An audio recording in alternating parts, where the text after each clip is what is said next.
Dhruv Rathee sir ने फिर से एक वीडियो बनाई है रियलिटी ऑफ ब्रेन वॉश, जिसमें उन्होंने व्हाट्सएप यूनिवर्सिटी के बारे में बताया है। इस व्हाट्सएप यूनिवर्सिटी में कुछ कहना चाहूंगा दोस्तों कि हाँ, एक जमाना था जब लोग किताबों के जरिए चीजों को सीखते थे और अपनी सोचने समझने की क्षमता को विकसित करते थे, अपने ज्ञान में वृद्धि किया करते थे। लेकिन जब से इस विश्वविद्यालय में सभी ने एडमिशन ले लिया है, तब से लोगों ने अपनी सोचने समझने की क्षमता को विकसित करना ही बंद कर दिया है। उन्हें जो चीज दिखाई जाती है, समझाई जाती है, जो भी उन्हें सुनाई जाती है, उस पर वे सब विश्वास कर लेते हैं। वो बिना इस बात की जांच पड़ताल किए कि उन्हें जो दिखाया जा रहा है, जो समझाया जा रहा है, जो सुनाया जा रहा है, वो सही भी है या गलत है।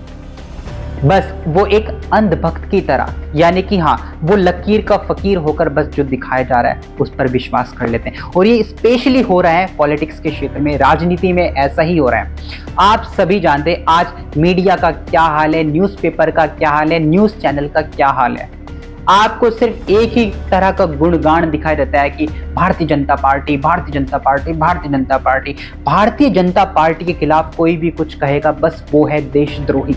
तो इसी मायने में ध्रुव राठी साहब ने एक वीडियो बनाई है जो ब्रेन वॉश के बारे में है कि लोगों का किस तरह ब्रेन वॉश कर दिया गया है। लोग एक ही तरफा सोच रख रहे हैं, वो दूसरी तरफ सोचना नहीं चाहते हैं। तो इस बात में मैं उनका बिल्कुल सपोर्ट करता हूं। लेकिन अब जरा ध्यान से सुनिएगा, वहां पर उन्होंने कुछ वीडियो क्लिप दिखाई है अपनी वीडियो में कि वहां पर एक महिला कह रही है कि अगर 500 रुपए लीटर तेल होगा तब भी खरीदेंगे, वोट तो लेकिन मोदी साहब को ही जाएगा। अगर सिलेंडर 5000 रुपए का हो जाएगा तब भी वोट मोदी जी को जाएगा। और उन्होंने एक वीडियो क्लिप और दिखाई थी दोस्तों कि एक व्यक्ति है कर्नाटक के, अरुण वार्नेकर, आई होप शायद मैं उनका नाम सही ले रहा हूं, अरुण वार्नेकर नाम है।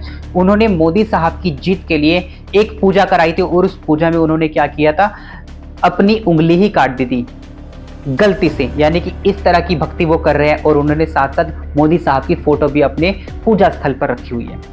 देखिए, इस बात पे मैं विरोध नहीं कर रहा कि उस लड़के ने या अरुण साहब ने कुछ गलत किया। देखिए, हम जिस समाज में रहते हैं, जिस भारतीय देश में रहते हैं, वहां पर महापुरुषों को भगवान का रूप दे दिया जाता है। अब हो सकता है किसी की नजरों में मोदी साहब एक महापुरुष हो। मैं इसका एक एग्जांपल दे देता हूं, हमारे BR अम्बेडकर साहब, उन्होंने खुले शब्दों में मूर्ति पूजा का खंडन किया है, मूर्ति पूजा का विरोध किया है, लेकिन आज लोग उन्हीं की मूर्ति की पूजा करते हैं। तो लोगों की सबकी अपनी अपनी मानसिकता है, तो वो उनकी पूजा कर रहे हैं, वो उनका अलग मैटर है। तो अगर मोदी साहब की कोई पूजा कर रहा है, पूजा स्थल में उनकी फोटो रख रहा है, तो वो उनकी श्रद्धा है, वो कर सकते हैं, कोई मनाही नहीं है। पर मुझे ऐसा लगता है दोस्तों कि अब डे बाय डे जिस प्रकार की वीडियो ध्रुव राठी साहब ला रहे हैं, उनमें साफ साफ शब्दों में आपको ये बताने और जताने की कोशिश कर रहे हैं कि आपको बीजेपी को वोट नहीं देना है। वो क्रिटिसाइज यही तो कर रहे हैं कि लोग कि सिलेंडर 5000 का हो जाए, तेल 500 रुपए लीटर हो जाए, तब भी वोट मोदी को देंगे। यानी कि वो आपको यही तो कहना चाह रहे हैं कि मोदी को वोट नहीं देना है। मतलब इनडायरेक्टली वो यही कहना चाह रहे हैं। तो उनका कहने का मतलब है कि इंडिया गठबंधन को वोट दिया जाए। इंडिया गठबंधन में कौन सी अच्छी बातें हैं जो उनको वोट दिया जाए? लोग परेशान थे इंडिया गठबंधन से, या इंडिया गठबंधन में जो भी लोग जुड़े हुए हैं उनसे परेशान थे, तभी लोगों ने भारतीय जनता पार्टी को चुना था। आज स्थिति ऐसी है दोस्तों कि लोगों के पास ऑप्शन ही नहीं है कि वोट किसे दिया जाए, इसलिए लोग वोट का बहिष्कार कर रहे हैं। तो वो तो एक तरफा कह देते हैं कि मोदी जी को वोट नहीं देना, वो इनडायरेक्टली बोल रहे हैं। मैं फिर भी इस बात को स्वीकार कर रहा हूं कि वो ये नहीं कह रहे कि मोदी साहब को वोट नहीं देना। वो अपने बातों में इनडायरेक्टली ये बताने की कोशिश कर रहे हैं कि आपको वोट किसी और पार्टी को देना है। मोदी साहब में इतनी कमियां है, भारतीय जनता पार्टी में इतनी कमियां है, हर चीज बिकाऊ हो चुकी है, अंधभक्त ज्यादा हो चुके हैं। पर मैं साफ साफ ये कहना चाहूंगा दोस्तों कि आज लोग इतना अंधभक्त क्यों बने हुए हैं, उसका भी तो कोई कारण होगा। और ऐसा नहीं है कि इस पार्टी ने इतना कुछ नहीं किया। आपको एक योजना का नाम मैं आपको बता देता हूं, प्रधानमंत्री आवास योजना। लोगों के सिर पर छत आ चुकी है दोस्तों।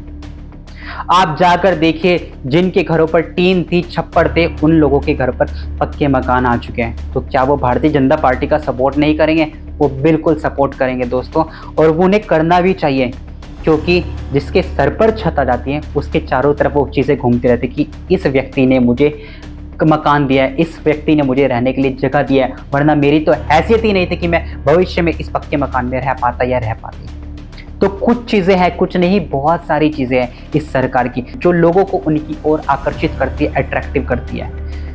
तो कमियों पर बात कीजिए और अच्छी चीज़ों पर भी बात कीजिए।